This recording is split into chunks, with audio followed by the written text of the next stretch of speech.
Crore Lal Esan 82 TDA کے قریب راجن شاہ نہر میں 20 فٹ چوڑا شگاف پڑ گیا۔ شگاف سے قریب موجود آبادی اور قیمتی فصلیں زیر آب آ گئیں۔ علاقہ مکین اپنی مدد آپ کے تحت شگاف بند کرنے میں مصروف۔ محکمہ انہار کا عملہ غائب۔ محکمہ انہار کی غفلت کے باعث حالیہ ماہ میں نہر ٹوٹنے کا یہ 7واں واقعہ ہے۔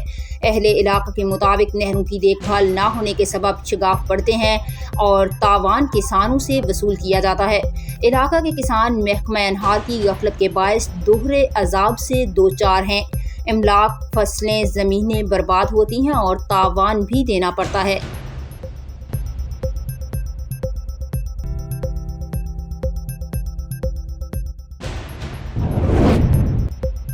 چوک سرور شہید 2 سال قبل لاکھوں روپے کی لاگت سے لگائی گئی روڈ لائٹس ناکارہ ہو گئیں۔ پول بھی منظر سے غائب ہو گئے۔ شہری اندھیرے سے پریشان۔ شہریوں نے ڈپٹی کمشنر مظفر گڑھ اور کمشنر DG خان سے روڈ لائٹس بحال کرنے کا مطالبہ کر دیا۔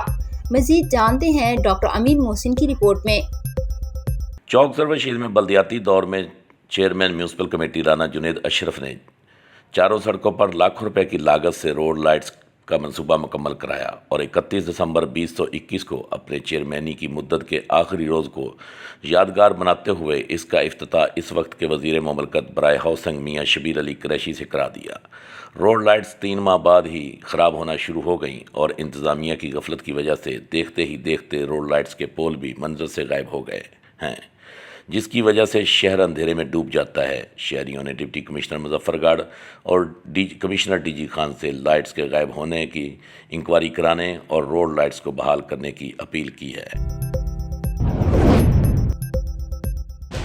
اوکاڑا کے نواحی قصبہ میں نوجوان نے گلے میں پھندا لگا کر زندگی کا خاتمہ کر لیا۔